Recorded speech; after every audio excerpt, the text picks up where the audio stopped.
Now at 5 and streaming on crossroadstoday.com, we'll hear from a political expert on some of this election's top races. Plus, Victoria political parties are reporting sign thefts, one caught on camera overnight. And disturbing accusations against a North Texas middle school coach accused of carrying on an inappropriate relationship with a student. It was nice to see the rain. We still have the clouds. The shower activity will be developing over the weekend. We'll tell you how much and how long, because after that we've got some nice cold fronts headed in our direction. We'll have all that coming up in a moment. Plus, Texas hospitals now require hospitals to ask patients about their citizenship status before treatment.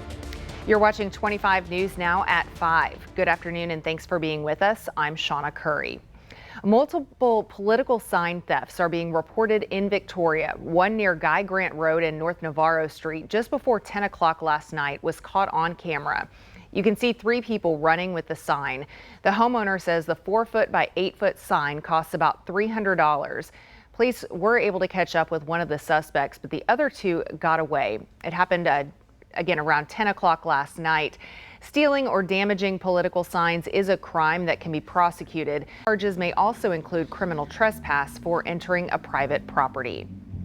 Just days now until Election Day, and this election season has several hot races to follow. 25 News Now reporter Trenton Whiting is here to provide a little more information on some of these races. Trenton. Thank you, Shawna. The presidential race is one of the main draws this election season and has been a big reason for the high turnout so far. Vice President Kamala Harris and former President Donald Trump have dominated election coverage. Many pundits claim that there are a few critical states that could determine the election. 25 News Now caught up with bipartisan political commentator and U of H Victoria professor Woodrow Wilson Wagner III for his take on this cycle. Those critical states of Wisconsin, Michigan, and Pennsylvania, I think whoever wins those states is going to win the presidency of the United States. Specifically, I think whoever wins Pennsylvania is probably going to be the president of the United States. The presidential election isn't the only hot topic this year. Several local elections like Victoria County Commissioner Precinct 1 are in the balance too. Democrat incumbent Danny Garcia is one of the only Democrats in a local seat here in Victoria County. Republican challenger Kenneth Wells is looking to make his introduction into local office, which have a large impact on our daily lives. Police do not believe there are other victims, but urge parents to talk. Other local elections like Texas House Representative for District 30 between Republican A.J. Lauterbach and Democrat Stephanie Bassam, and U.S. Congress District 27 between Republican incumbent Michael Cloud and Democrat Tanya Lloyd are other major elections this cycle. The race between Republican incumbent Senator Ted Cruz and Representative Colin Allred will also be one to watch this Tuesday. Shawna, back to you. All right, thanks a lot, Trenton. Well, Governor Greg Abbott has appointed a Goliad County veterinarian to the State Board of Veterinary Medical Examiners. Dr. Larry Mozagimba is founder of South Texas Veterinary Clinic, a former president of the Academy of Veterinary Consultants, and co-founder of the Academy of Rural Veterinarians. He will serve a 6-year term. The board oversees licensing and regulation of veterinary professionals in Texas.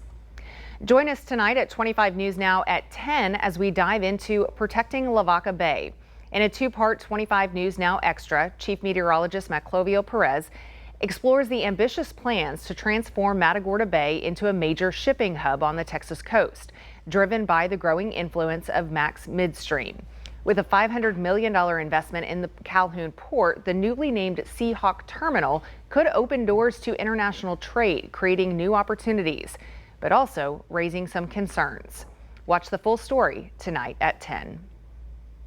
And now let's take a first look at your First Warn Storm Team forecast with Chief Meteorologist Mac Perez. And Mac was able to get out and take a little walk around the neighborhood this afternoon and actually felt pretty comfortable. It was nice. Comfortable thanks to the cloud cover and the rain, and the showers are good. But tonight's a big night. It's football Friday night. We've got the game of the week at the El Campo Ricebirds at Calhoun Sand Crab Stadium. So we've got partly cloudy skies. We'll have the latest radar coming up in a moment.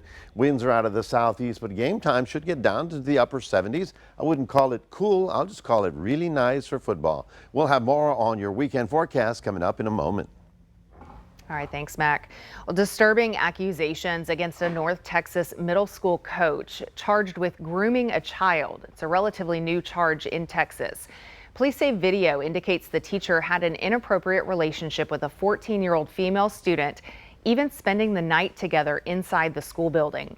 Administrators at AC New Middle School began investigating longtime Mesquite ISD coach and teacher Sergio Gonzalez in August for having an inappropriate relationship with a 14-year-old student.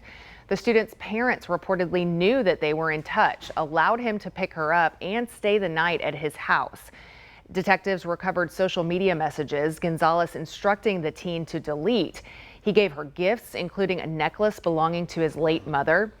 Administrators also found video from July showing Gonzalez and the girl in the school's empty hallway.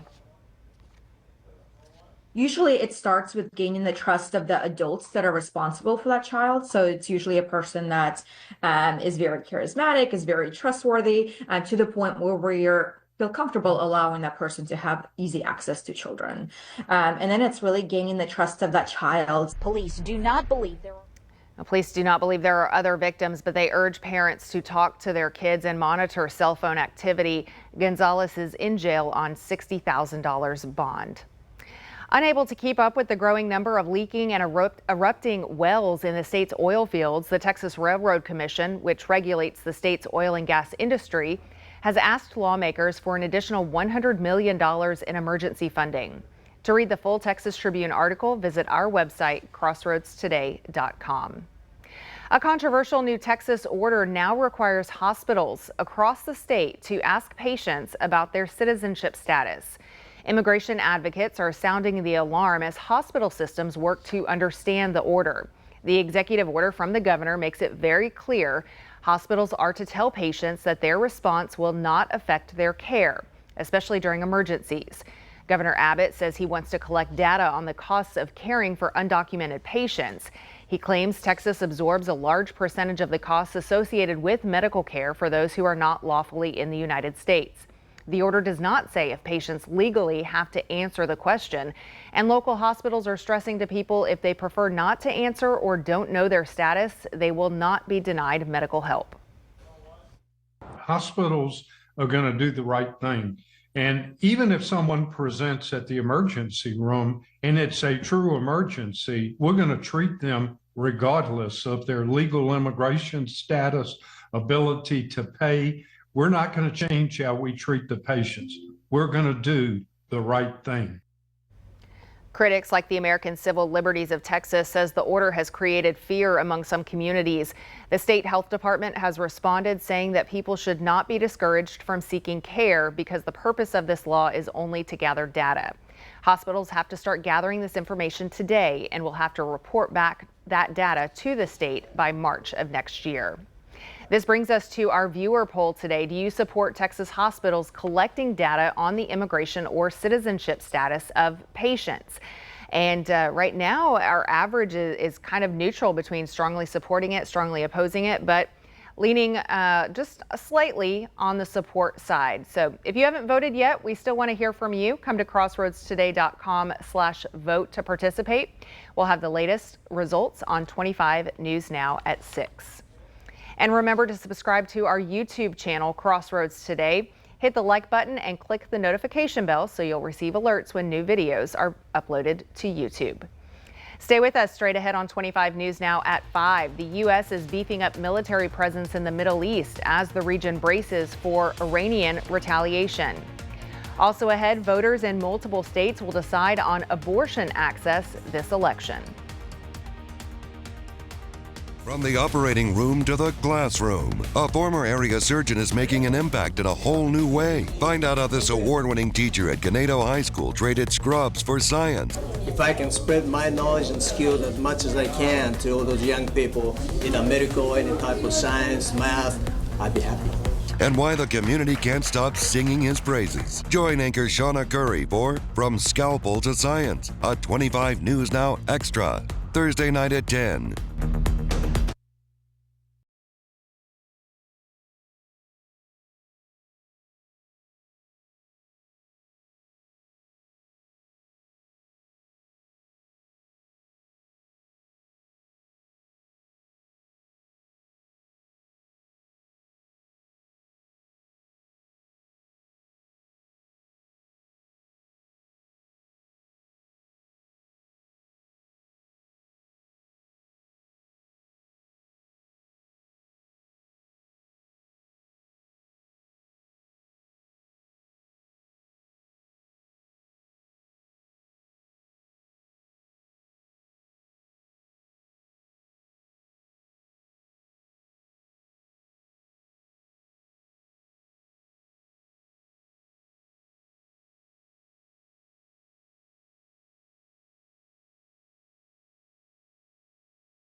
Welcome back. Members of the community now have a chance to be a part of the property appraisal process. 25 News Now weekend anchor Amaya Norman, joins us now to explain. Amaya. Thanks, Shawna. The Victoria Appraisal District Board of Directors is looking for new members to join the Appraisal Review Board for the 2025 tax year.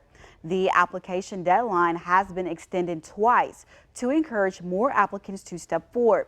The Appraisal Review Board acts as an impartial third party during a property owner's appeal process to ensure fairness in the process. A lot of folks' concern is that the system seems unfair, and the Appraisal Review Board is the best avenue within the property tax system to really get a third party unbiased opinion where you don't have any concern about unfairness or being treated unequally. Meetings are typically held weekly from May to September. If you're interested in shaping the future of property assessments in Victoria, now is the time to apply. For more information or to apply, visit the Victoria Appraisal District website, victoriacad.org. Back to you, Shawna. All right, thanks a lot, Amaya. Voters in at least 10 states will decide on abortion access this election. Most ballot measures aim to protect abortion rights in state constitutions, responding to restrictions after Roe v. Wade was overturned. Missouri and South Dakota have the most restrictive laws, with abortion banned even in cases of rape or incest. The proposals in these states seek to legalize abortion up to viability. In Florida, where a 6-week ban replaced a 15-week ban, a measure would allow abortion up to viability. Well, hard to believe with all of the election madness, but the holiday shopping season is now upon us. And since Thanksgiving falls about a week later than normal, retailers are rolling out sales even earlier. But before you shell out your hard-earned cash, ABC's Rena Roy has expert tips on how to maximize the holiday shopping experience. 'Tis the season to shop. Though deals can be had any time of the year, the holidays are considered one of the best to nab a bargain. This year, since Thanksgiving falls at the end of November, retailers are rolling out sales earlier than normal, and consumers should be on the lookout for discounts before Black Friday and Cyber Monday. The month of November just becomes a more promotional month leading in. So I think there's going to be a lot of great opportunities for consumers. Experts don't expect any major inventory issues this year. The supply chain has smoothed out over the last few years, and the retailers have been more nimble with their inventory buys. But with more accurate inventory, consumers looking to buy hot items might want to purchase sooner than later.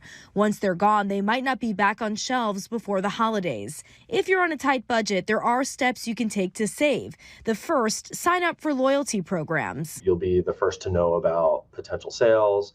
Maybe there's going to be kind of gift with purchase. Check to see if your credit card offers discounts for certain retailers. Often they'll offer cash back on their website if you click on a promotion and purchase an item using that card, and take into account credit card point boosters. This time of year, retailers will sometimes triple or quadruple the amount of points you can earn on purchases, which translates into savings. Or consider buying secondhand items, especially if you're looking for clothing or luxury goods. We've seen companies, major companies, promote that. And what it does is it kind of extends the lifespan of that apparel or that product. Lastly, do your homework and monitor the price of items you're looking for using a price tracker, such as Camel, Camel, Camel, or Honey, so you know when prices drop. Rena Roy, ABC News, New York. The U.S. is boosting its military presence in the Middle East as the region braces for possible Iranian retaliation. Defense Secretary Lloyd Austin has ordered the USS Abraham Lincoln Strike Group to replace the USS Theodore Roosevelt in the area. Additional destroyers, cruisers with missile defense, and a fighter squadron are also headed to the Middle East and Mediterranean. This shift follows Iran's threat to attack Israel after a senior Hamas leader was assassinated in Tehran earlier this week. Well, don't forget to set your clocks back an hour this weekend. As daylight saving time ends, some may feel like they gain an extra hour of Z's. But experts say many times we actually lose sleep during the time change. Today's Health Minute has tips that can help the whole family. It's time to fall back. Daylight saving time ends at 2 a.m. Sunday morning, so turn your clocks back an hour. Anytime there's a big time change, we tend to lose sleep or experience lower quality sleep. Dr. Chafin Watkins Hart with National Jewish Health says the time change can be hard on everyone, but especially children, older adults, and early birds who avoid going to bed later. We see higher rates of workplace safety accidents per se in the fall when people become sleep deprived because they've stayed up later but woke up at the same time. We also see a lot of mood changes and higher rates of depression. To help the whole family get enough Z's, Hart says to start delaying meal times and bedtime by about 15 to 30 minutes leading up to the time change. If you're on a device before bed, make sure the blue light filter is on. Have a dark, cool room to promote quality sleep. Avoid long naps during the day. Expose yourself to light when it's time to wake up. And don't stay up too late the couple of nights before. Hart says this is especially important for children. They're not going to sleep in the morning, and then they'll be more sleep deprived and more tired the following night. Hart says children will also need to get out and play during the days before and after the time change so their bodies are ready for sleep. For Health Minute, I'm Mandy Gaither. And that is all going to be this weekend. Right now, we're looking at a little cloud cover. Most of the rain is actually still out over the Gulf waters. We're at 77 degrees. Let's see what our high temperature came in at, 84. Not bad. I mean, that's a little better than where we had been. 79 is where we're supposed to be at the average, and our record was 91, set back a long time ago. Your headlines, well, rain chance continues. Cold front next week. Cooler temperatures, monitoring the tropics, all that coming up after this.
Well, good afternoon, everyone. We're looking, we were just discussing this. Yes, we fall back on Saturday.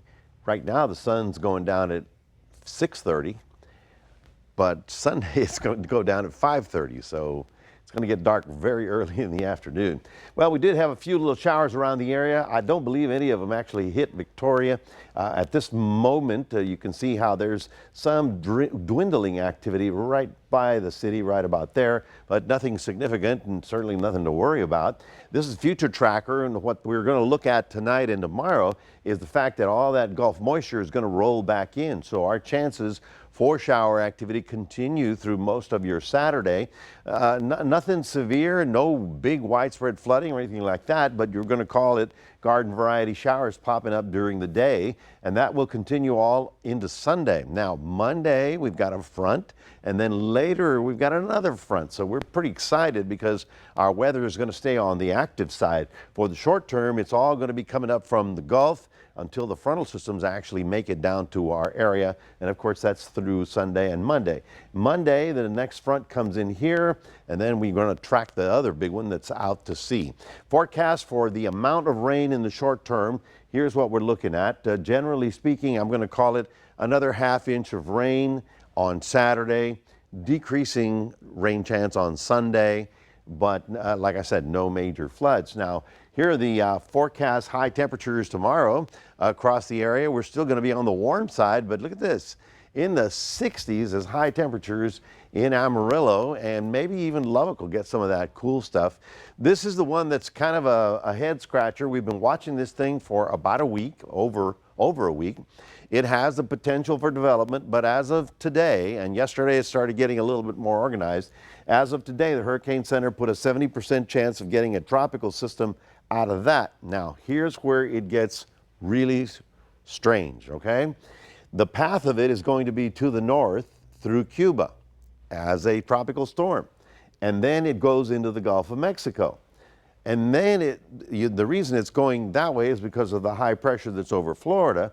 But then as it runs into that frontal system, it should have a sharp turn, which takes it into Florida. Of course, we're going to be looking at it for the next 7 days. Forecast for the marine, looking real good. We're looking at southeast winds for your Saturday, 2 to 3 foot waves and slightly choppy out on the bays. Other than that, you will see a few little showers. Your Port Lavaca forecast, temperatures getting up to only about 82 with the additional showers rolling around the area. So it's not completely over with just yet. And we're looking for showers all the way into Cuero as well. Your daylight savings time and the Red Cross, this is the Red Cross graphic here. They also want you to, when you turn your clocks back, and by the way, you don't have to do it at 2 in the morning. You can do it at 10 at night before you go to bed, is to test the batteries on your smoke alarms. If you have smoke alarms that are battery powered, not connected to the power, you need to just check the battery. It's a good thing to do this time of year. So showers again on Saturday, less on Sunday, Monday. Next frontal system comes in Tuesday. That's a good rain forecast, and that is on voting day. So we'll be watching it for you. That's your 7-day forecast. We want to remind you that we do have QR code. Love for you to scan that. Put Crossroads a day on your phone. And that's it from weather. We'll toss it back to Shawna. All right. Thanks a lot, Mac. Well, coming up next on 25 News Now at 5, we'll take a look at your stocks. Plus, days before the election, a final job report is showing how hurricanes and labor strikes impacted the economy.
Taking a look at your stocks, the Dow is up 289 points. The S&P 500 is up 23 points.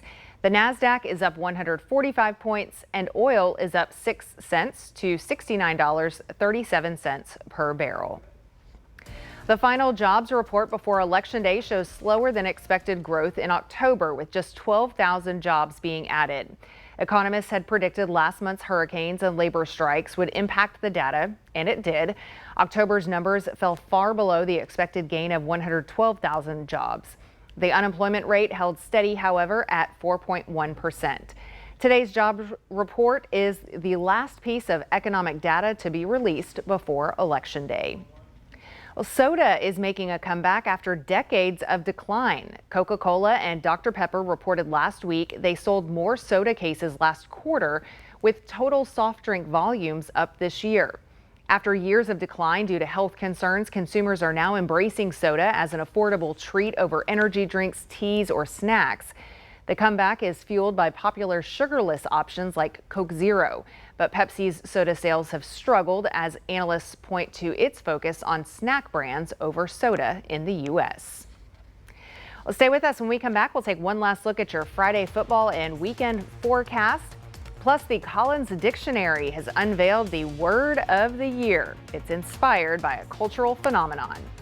And now here's a look at what's coming up on World News Tonight, right after 25 News Now at 5. 4 days to go, and more Americans turn to David Muir and World News Tonight than any other newscast. The race, a dead heat. With so much at stake, turn to David Muir and the team on election night. And ABC's World News Tonight with David Muir, the #1 newscast in America.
Well, brat summer will now last forever. Today, Collins Dictionary announced brat as its 2024 word of the year.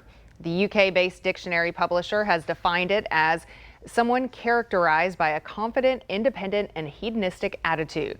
Brat became a cultural phenomenon when British singer Charlie XCX dropped her hit album of the same name over the summer. Brat is now one of the most talked about words of the year. It even landed in Vice President Kamala Harris's election campaign, after which Charlie XCX gave Harris her seal of approval, proclaiming on X, Kamala is brat. So, new slang terminology there. I thought brat always meant someone who's, abusive, and expecting and demanding. Yeah, you think of kids, but yeah, now it's They're officially saying, in their dictionary. Brat, he's so cool, he's a brat. I guess. But it doesn't apply here, that's for sure. Anyway, folks, the weekend is here. That's great. Tonight's football Friday night. The good news, all the showers are decreasing at this hour, so I doubt if anybody will get wet tonight. Looking at another chance tomorrow, Saturday, of additional shower activity. Then it's sort of weakens down on Sunday, Monday. And then the first cold front comes in on election day. That might give us a little rain, but that is no excuse not to get out to the polls. Okay, that is your forecast. All right, absolutely not. So it looks like a pretty good weekend, though, to get out if you have yard work to do or just want to get outside. Hey, And if you want to go see what rain looks like, it's also a good one. yeah, even watching football, just whatever you Sure. have planned. So, all right. Well, thank you for being with us. We hope to see you back here tonight for 25 News Now at 6. World News Tonight with David Muir is next.